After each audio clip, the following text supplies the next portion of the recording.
What's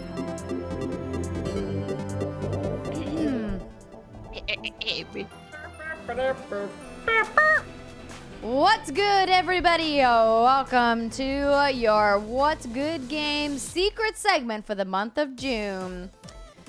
You know, sometimes we have to record our secret segments when we're not all in the same room together because we have a lot of stuff going on and we didn't want the secret segment to be late. And we're going to be talking about E3. So if you're watching this video, thank you so much for being part of our wonderful patreon.com/whatsgoodgames community. We wouldn't be here without the secret segment. Patrons, we love you guys. You're great. Hi, ladies. How you doing? Hi, baby girl. You looking real good tonight. You too, Steimer. You know, I just been eating some almonds. Healthy fats, everybody. Oh, my God. I have some avocados in here. And had a spoonful of olives, and it was wonderful. Look at us being healthy millennials. Go down.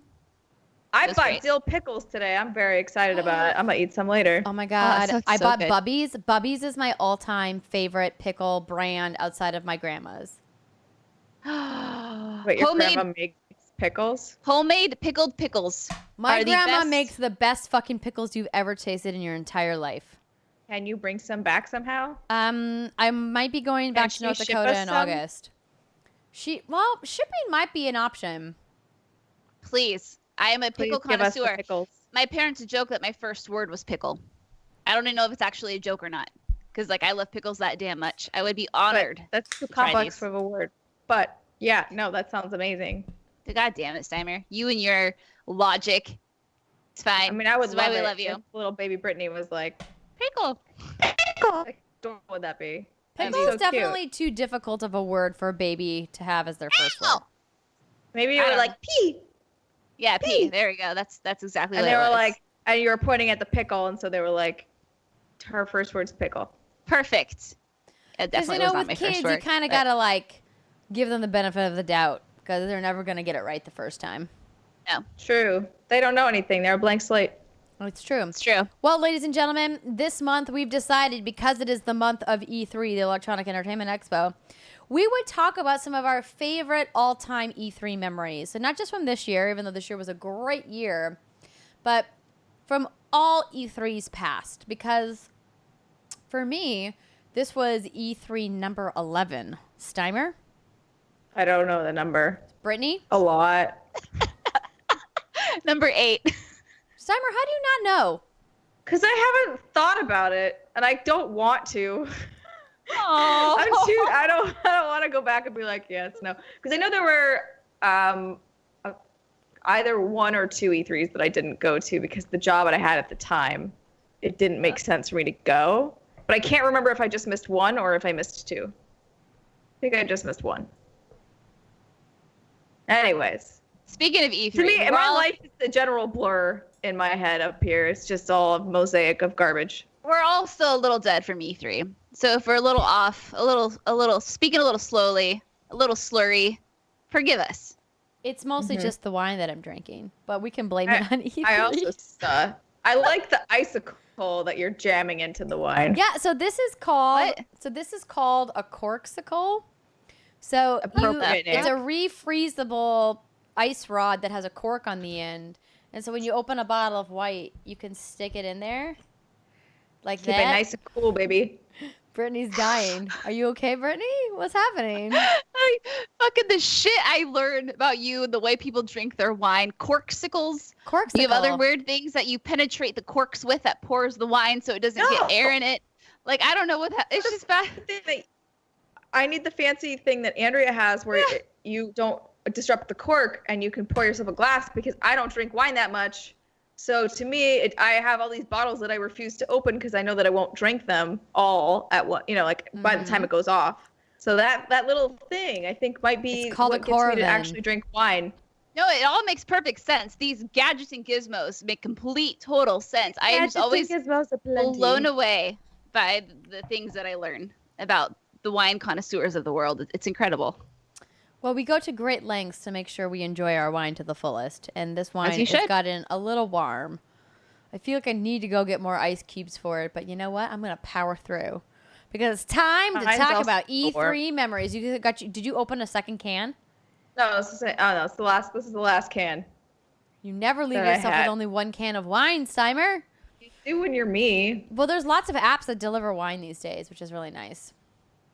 Did you know that? You've taught me so many things about life, Andrea. I think I just drank whiskey out of this glass that's like old. I think because What I does have that mean? By old, do you mean unwashed? I mean, I think it's been up here for like a couple days. It was like a little drop, like a measly drop. And I remember, it's fucking gross. Anyway, that tasted real bad. You mean you were drinking whiskey that had been left out for a few days? Yeah, but it wasn't like whiskey. It was whiskey, but it was like one like a little drop at the very bottom. And I thought it was my whiskey from earlier, and it wasn't. So you had your residual glass. Yeah, I remember I took it downstairs earlier. It's a whole story, but that was a very unpleasant experience. Well, you know, the best way to get rid of an unpleasant experience is to just get more whiskey, fresh whiskey. I completely agree Text with your you. husbando and be like, yo, help me out, husbando. Oh, what about Reb's delivery service? Oh, that'd be adorable. Can he bring you a tray of whiskey? Can you train him to like wear a whiskey necklace and he'll like walk up and be like, all right, Mom, here's your whiskey. I love this idea. Like a Saint Bernard with the, like the little barrels? With the yeah. Yes. Okay. Okay, this is on your to-do list for the summer. Teach Reb how to deliver whiskey. And then you can like rent him out for parties and he can subsidize your whiskey habit. Okay. So, all right. Let's actually get to the show because we have lots to talk about. So, secret segment, best E3 memories. Let me start because I had an amazing like serendipity moment at the end of this E3 from my first E3. So, let me tell you the story of one of my favorite memories / favorite interviews I've ever done in my career in video games. My first E3, I'm kind of wet behind the ears. I don't know what I'm doing. I've had on-camera experience and I've done tons of red carpets and junkets and all that. But I really was still like getting to know who the movers and shakers in the video game industry side. As a fan and a lifelong player, of course, I know the franchises and I know the studios and the characters, but I don't know the faces behind these characters, right? So I get the opportunity to interview Charles Martinet. And at first, I don't know who that is. This guy that I had met at a party for like the World Gaming Expo or something. There was like a esports competition that year.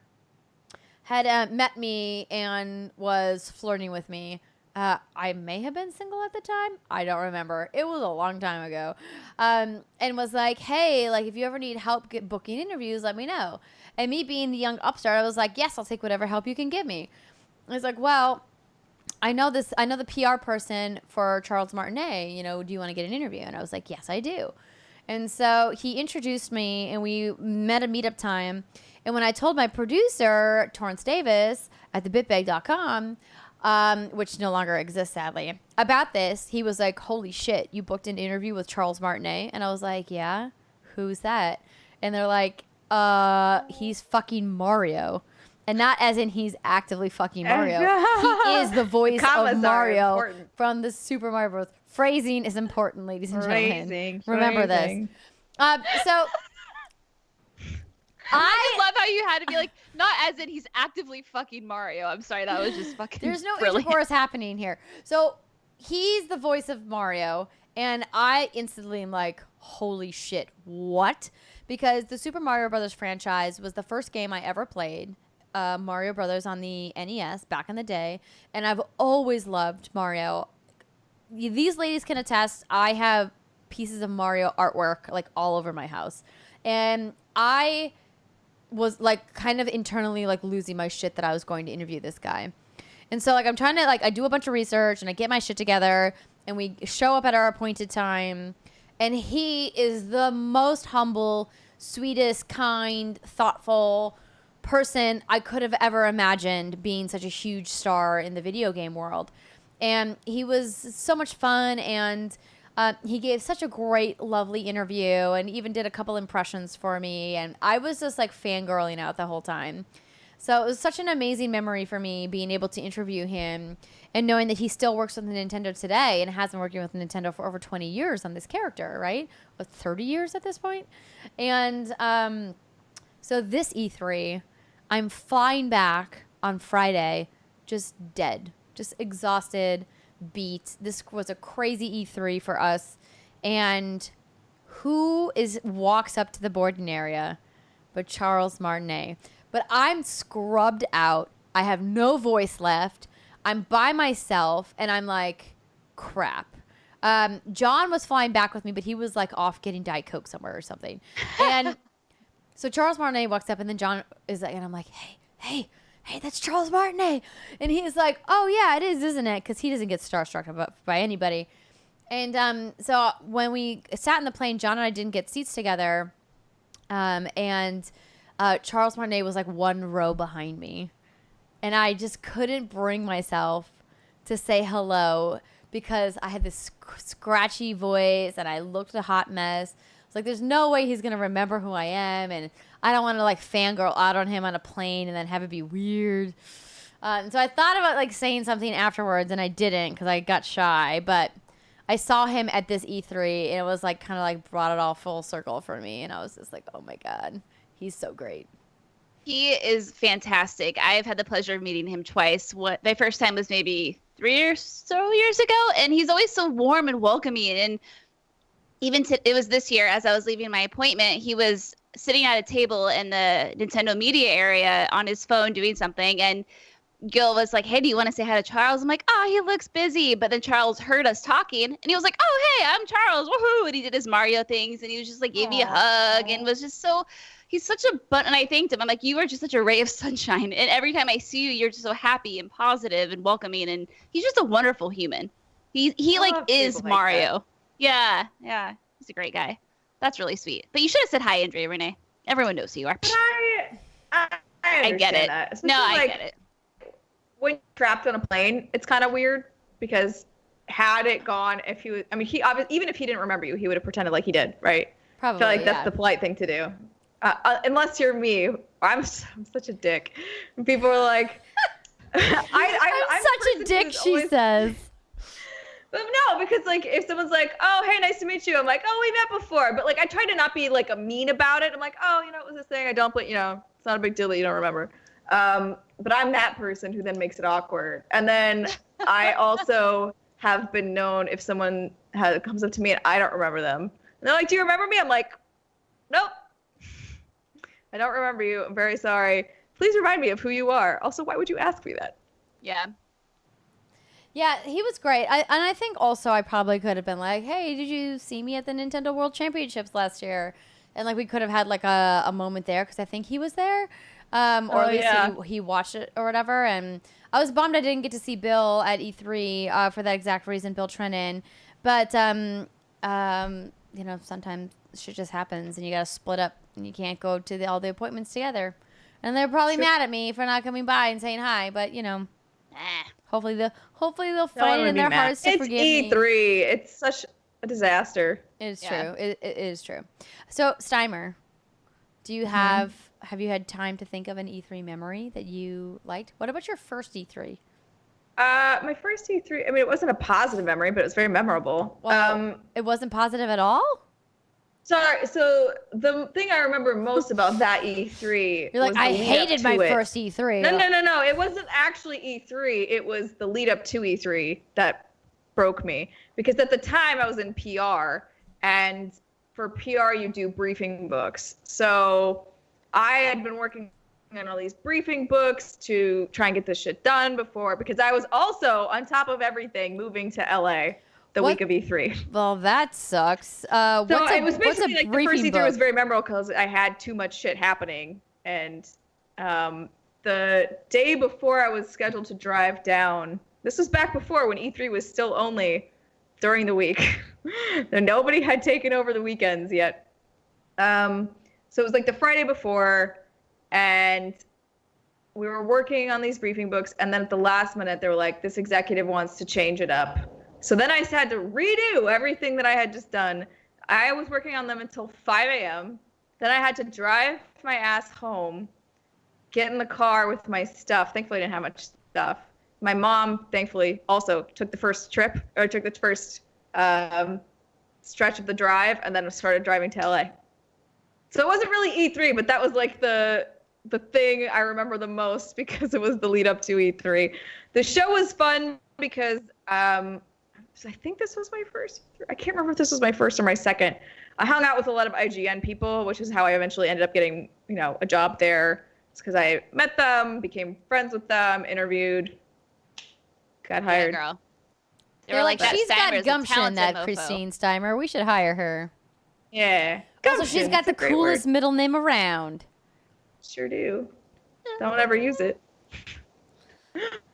Let's never say your middle name and just always make people wonder what it is.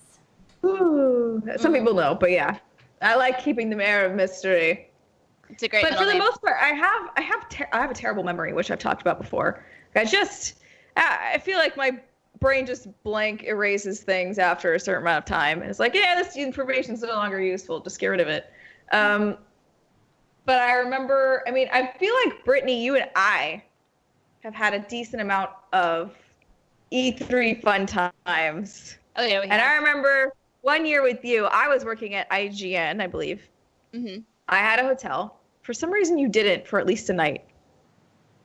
Oh, yeah. That was, I think that was 2011. Because I have no idea.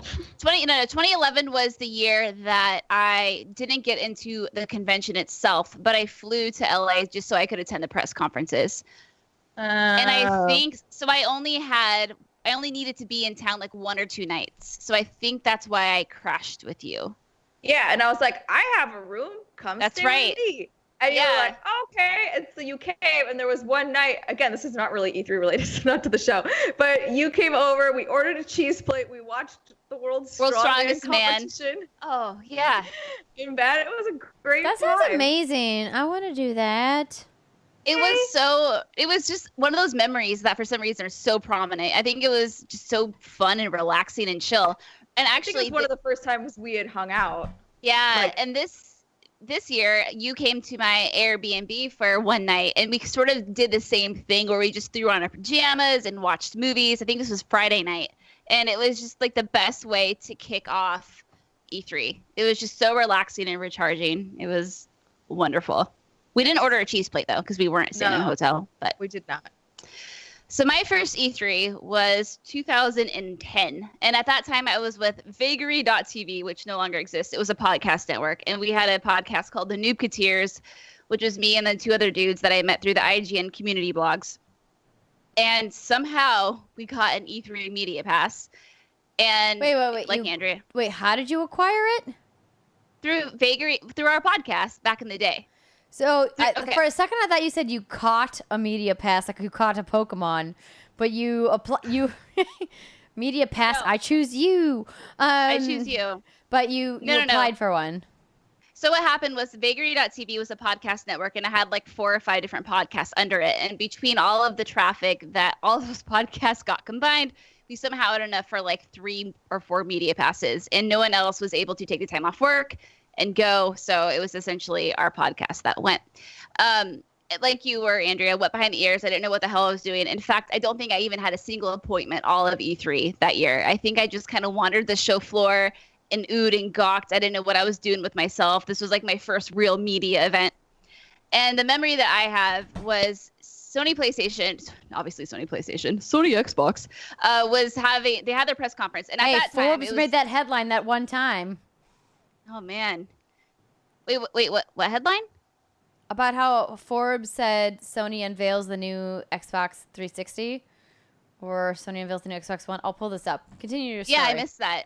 I thought you had something else, and I'm like, that doesn't make sense. Anyway, so PlayStation was like, hey, we're having a press conference, obviously, and if you want to attend, we'll send out media invites. If you don't get a media invite, you can wait in line, and the first 100, 150 people will get access to the press conference. It was like a fan event. And obviously at this point, I'd only been doing the video game thing for like a year. I had no context. I had no idea what was going on. So my colleagues and I waited in line for like 8 or 9 hours to get into the PlayStation press conference. And we were able to get in. We saw Kojima, and we sat on these concrete steps in the blazing sun and did, back then cell phones weren't as cool as they were now. So I don't even know how we entertained ourselves. Probably communicated like humans, used to do back in the day. I mean, talk to each other? We talked to each other. How crazy is that?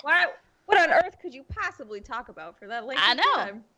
So yeah, we were in line for 8 or 9 hours, and then we got our passes, and we were able to go to PlayStation's press conference. And PlayStation has, in the past, always thrown badass the pre-show to the press conference, right? They had the music, the food trucks. Yeah. I think I met you up there. I've met up with you there a couple times, Brett, because I remember going around with you and getting food. Oh, absolutely. And that E3 2010 I have some notes here. That was when PlayStation Plus was revealed. That's when Kevin Butler was coming on stage. Killzone 3, Little Big Planet 2. David Jaffe came out with a Twisted Metal Sweet Tooth truck, which was like one of the games I grew up playing. That was also the same year Activision had their badass concert with Eminem and Rihanna and NERD and Chris. That was such an incredible year. It was like my first step into being like an official video game person, even though I was pretending I didn't know what the hell I was doing. It's okay. We all pretend. Yeah.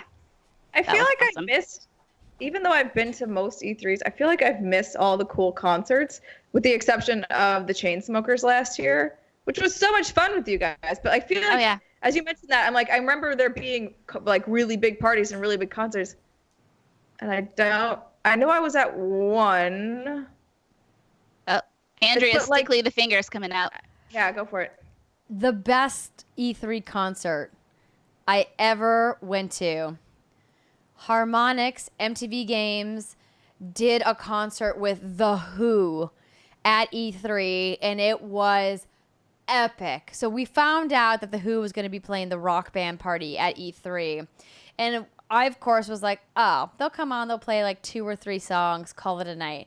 They did a full hour-long set at the Orpheum, and I was in fucking heaven because I love The Who. I love classic rock. It was so amazing, and obviously, like, Rock Band and Guitar Hero is what got me into the video games business in the first place, and it was incredible. There has been so many amazing concerts at E3 over the years, but yeah, so good. Yeah, what was Bethesda the year before they did Chainsmokers? That was Blink-182, wasn't it? Weezer. It was Weezer, wasn't it? I know Blink-182 was there one year. I don't know what year it was, because I remember I was like, oh my God, I'm drunk and I'm feeling nostalgic. This is great. Maybe it was Blink-182? I thought it was Weezer. We'll have to look it up. I have no idea. Yeah. But I wasn't there. But yeah, Steimer. Yeah. I didn't mean to cut your story off. I just was like, ooh. No, I mean, the story was just that I didn't get to go to any of these epic things, and I'm a little bit upset about it.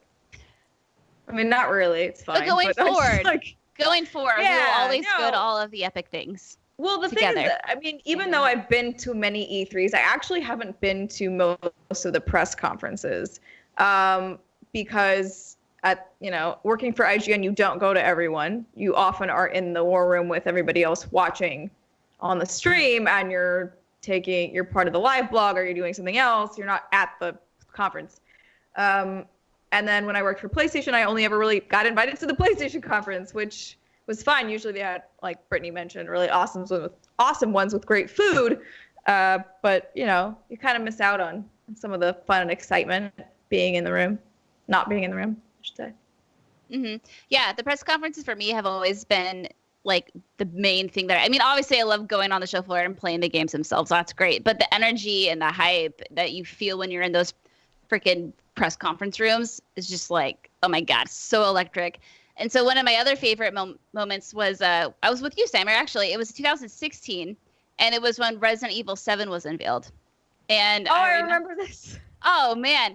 Like, here's the scoop. Like, there have been only a few moments that press conferences have caught me really off guard, and you don't expect something to happen that you really, really want because of leaks, obviously. And the more we go into the technology, things get leaked, and people like to do things that ruin the surprises for everyone else. So I was not expecting Resident Evil 7 at all to be announced. And the trailer didn't really lead me to believe it was going to be Resident Evil 7. But then what was it? I don't know how it unveiled. Like, I think it was the Evil, and then the R, and then the 7 or something popped up. I just lost my mind, like, completely. Like I did when Resident Evil 2 was announced this year. But I wasn't smart enough to get a GIF of it, unlike Andrea. Well, you didn't know. You didn't know how deep my obsession ran. I mean, I know your obsession. I was ready. I had the GIFs. I loved it because I could see peripherally both of you. So I saw Andrea like and like just curl around me, and then I saw her like about to lose her shit. So it was fun being sandwiched between the two of you. Oh my god, so good. So good. But yeah, that was like a big moment. I was like, oh my god, because Resident Evil 5 and 6 obviously were a little. That whole conference with you, I feel like was that also the one where they did God of War for the first time? Yes. Yes, it was. Yeah, because like, I just remember sitting next to you, and you and I were just kind of losing our minds the whole time. And it was so much fun. Good times. I remember being in the Microsoft Theater, newly rebranded, at Nintendo's last E3 press conference. So clearly they've been doing directs for a while now, but I remember being in that theater where they unveiled the Wii U, and they did that crazy tech demo with Zelda. And they did the thing with the golf swing where they golf swung over the gamepad and the ball went from the gamepad up onto the screen. And I was like, that's amazing. And then neither of those things ever happened. It's like Milo. Yeah, well, it's crazy because like that tech Zelda or that tech demo of Zelda was what I thought Breath of the Wild was going to be. I thought it was going to look that amazing and that great. And not that Zelda wasn't great. Obviously, it was great for a variety of reasons. But from a visual standpoint, Zelda Breath of the Wild didn't look like that tech demo. That tech demo looked like a full like RPG, like lots of depth in the graphics. And it looked like the Zelda I thought we were going to get, like the open world Zelda I thought we were going to get. And that never happened. But that being said, you know, I like the memory of being there in the theater with Iwata-san, with Miyamoto-san, with Reggie, and like having that amazing moment of awe being in, in the theater for the last Nintendo press conference. And it's kind of sad that they're no longer doing them. Like, obviously, like the directs make sense for them, and they found an audience with them, and I'm happy that they, have pivoted. A bunch of money. Yeah, they've pivoted in a way that makes sense for their brand. But I think what was always great about attending the Nintendo press conferences in the past was that Nintendo is like the one unifying company that everybody who plays video games has an experience with. There are people who've never played Xbox. There are people who've never played PlayStation. There are people who've never played a mobile game. But every gamer I've ever met in my entire life has played a Nintendo game. And I think that speaks volumes about their influence and their innovation, not just in the recent years with what they've done with Switch and 3DS, but where they started and where they kind of led the video game industry for the last couple of decades. And that's something that I think shouldn't be cast aside. And it's one of those really rare moments that I miss from E3. We did have the pleasure, of course, of having breakfast together. Brittany almost bailed because she was like, I need to be able to hear what's happening. And I thought I had the best setup. That restaurant was still loud. We'll figure out something better next year. I think next year what we do is we just do room service in somebody's room and we watch it on the TV. And then we'll just make that happen. Thankfully, this year wasn't. It was a Smash Fest, right? Like, right. So it was just like all Super Smash Bros, which is fine, but it just was like not what we were hoping for. So we actually didn't like miss out on like too much, but no. I do like that's one of my fondest E3 memories is going to the Nintendo conferences for sure. Same here. That was okay. She's giving me the nod. Continue. She's giving me the nod. That means it's my turn to go. It's your turn. It's your turn. It's my turn to go. Yeah, that was my next moment. Was the unveiling of the Wii U. That was my second E3, and so don't get me wrong. I still love. Obviously, I love E3. I still get excited for it. I still get some of those butterflies. But when it's your first, second, and third, it just has that, holy shit, this is super duper magical and amazing and all shiny and rainbows and blah, blah, blah. And so that was my second E3. And that was when I also got to go to the Nintendo press conference. I think it was it Nokia Theater at the time? And it was, yeah, and Nintendo was like the reason I got into video games. Nintendo is still that company that gets me like more excited than anything for gaming. It's just something that's within my soul and my body. So knowing that I was there to witness the unveiling of Nintendo's console is something that I never thought I ever would have been able to do, something I never would have been able to witness. Now, granted, now that I'm more established in the industry, that's not something that seems so crazy to me anymore. But at that time, it was just like, holy shit, is this actually happening? And I think that was the year they did the Zelda like 25th anniversary stuff, or maybe I'm getting my years wrong. Either way, I just remember I was like, holy crap, I witnessed this thing. This is unreal. And it was such a big deal to me, and it was super duper memorable. Oh, I miss those press conferences as well. I know. Days of yore. I don't think I've ever been to a Nintendo one live. I was always the one, and they would never have sent me. I was not the Nintendo person. But I do remember the weirdest conference I've ever been to was when they were I believe it was when they were unveiling. I don't know if they were unveiling Kinect, but it was the year where they gave a bunch of people on the floor those like cape things, and they lit up. So we were like we were part of the press conference as a light show, basically. And also, as you entered the conference, you walked through. This was the most bizarre part. You walked through a television screen. Like, they had holes in the wall. You had to kind of like crawl through, and you were coming out of the television, and there was a family of actors sitting there, like, oh boy, like, and it was so strange and honestly creepy. Because you're like, oh hey, and they're like, go that way. You're like, okay. What are you doing? Like, you're the family watching us go to the conference. Anyway, so they give us these ponchos that have lights in them. At some point, we all light up green. But before that, and the one thing that I noticed that will stick with me forever, because how bizarre it was to me, was they hoisted a family on a couch into the air. So there's like, well, not a real family, they're actors. But so there's like maybe they're a mom, real a dad, family. and real humans. Son. Maybe they were a real family, but all I want to know is how much insurance it costs to hoist like a 10-year-old boy up that high in the air. Because if anything had gone wrong, can you imagine? I was fascinated. I was fascinated that they would bother taking that risk to have a family on the couch watching this press conference hoisted into the air. It was very weird. Marketing, man. Is he okay? Are they okay? Should they coming down? They were there the whole time. Oh my gosh. That's insane. Was that the year they like did the whole Connectimals thing? Because I remember someone gave me a plushie Connectimal they were giving out from that press conference. It may have been, because there was also, before the press conference even started, there were these Cirque du Soleil people coming through the crowds, and one got uncomfortably close to me. And that sounds right. I was just kind of like, okay, dude, back off. Yeah. Go away. But they're, we go all weird and quirky. I don't know. It was a strange conference. I'll remember it for the rest of my life. There was one year where I was racing downtown to get to my morning appointments, and I got into a fender bender, and I missed my BioShock Infinite appointment, and I was devastated.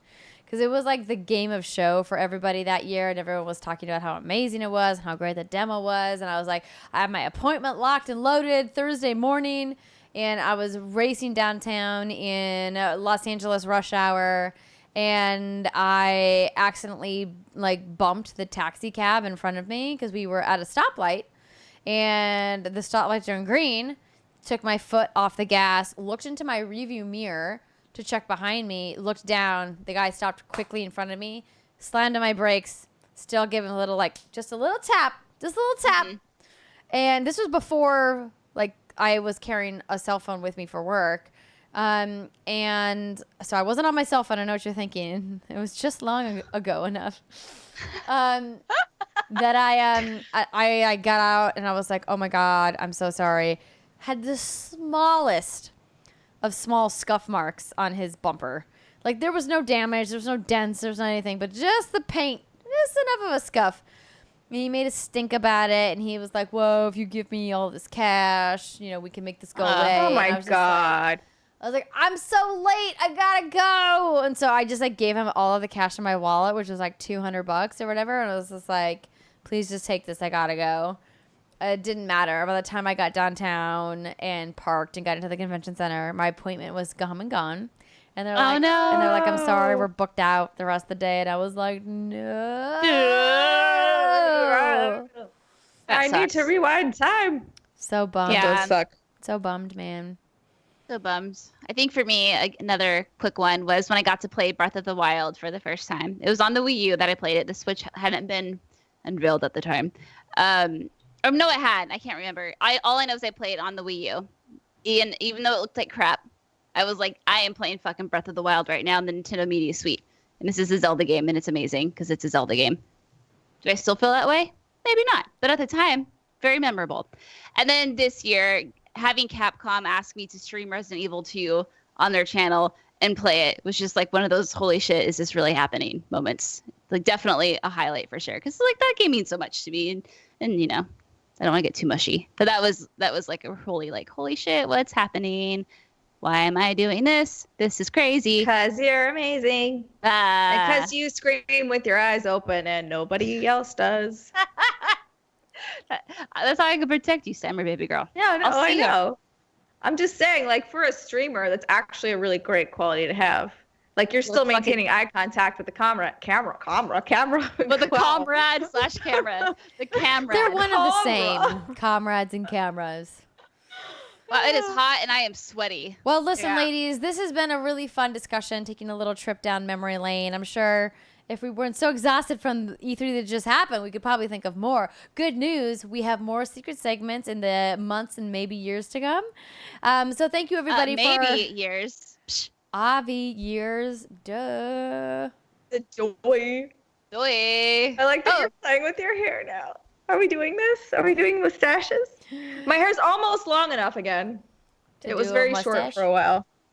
But now I can kind of make a mustache. Oh, no, that's too much hair. Hold on. That's too much. Yeah, you gotta. My hair needs to be a little bit longer. This is what you guys want in your secret segments, right? You want hair mustaches? I want the mustache. I mustache you a question. Oh, mine no. can only It make looks like a tiny, Hitler tiny stash. mustache. Get rid of it. Oh, wait. I have my goat. If you hold it, your goat chin. Actually, Stein, if you hold it the right way, it could look like a Gomez stash from Addams Family. Yes, Billy Goat Chin. There. It's a weird half stash. Yeah, see, for the right angle, if you turn towards your right, see. Oh my God, that looks. Doesn't it look like a Gomez stash from Addams Family? It's so perfect. Good. All right. Ladies and gentlemen, we love you. If you want to get more of these shenanigans, you have to join us at patreon.com/whatsgoodgames. We hope you enjoyed your secret segment for the month of June, and we will see you guys next month.